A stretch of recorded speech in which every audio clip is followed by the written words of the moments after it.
আসসালামু আলাইকুম। নিশ্চয়ই সবাই ভালো আছেন। আলহামদুলিল্লাহ আমিও ভালো আছি।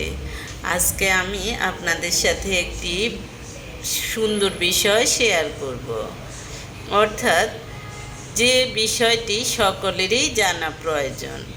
দেখা যায় যে আমাদের ভালো হলে বা কিছু ভালো দেখলে আমরা খুশি হয়ে যাই, আবার কোনো কিছু ক্ষতি দেখলে আমরা খুব মন খারাপ করে ফেলি। হ্যাঁ, মনে রাখবেন, সব ভালো কিন্তু আপনার জন্য ভালো নাও হতে পারে, আবার সব খারাপ কিন্তু আপনার জন্য খারাপ নাও হতে পারে। কিছু খারাপের কারণে, কিছু কষ্টের কারণে আপনি এত উপরে উঠে যাবেন, সেটা একমাত্র সৃষ্টিকর্তাই জানে। সৃষ্টিকর্তা কেন আপনাকে একবার ভেঙে দিবে, কেন আপনাকে একবার গড়ে দিবে, সেটা সৃষ্টিকর্তাই জানে। তাই ভালো হলেও অতিরিক্ত খুশি হবেন না, আবার খারাপ হলেও কষ্ট পাবেন না। এবার বলি কেন বলছি। হ্যাঁ, এই যে নেট দুনিয়া, এস আই পলাশ সাহার এবং সুস্মিতা সাহাকে নিয়ে খুব কষ্ট পেয়েছে বেশিরভাগ মানুষ। সুস্মিতার যে বয়সে বিয়ের বয়স, সে বয়সে সে বিধবা হয়ে গেল। হিন্দু প্রথায় বিধবাদের বিয়ে হয় কিনা সেটাও খুব রেয়ার।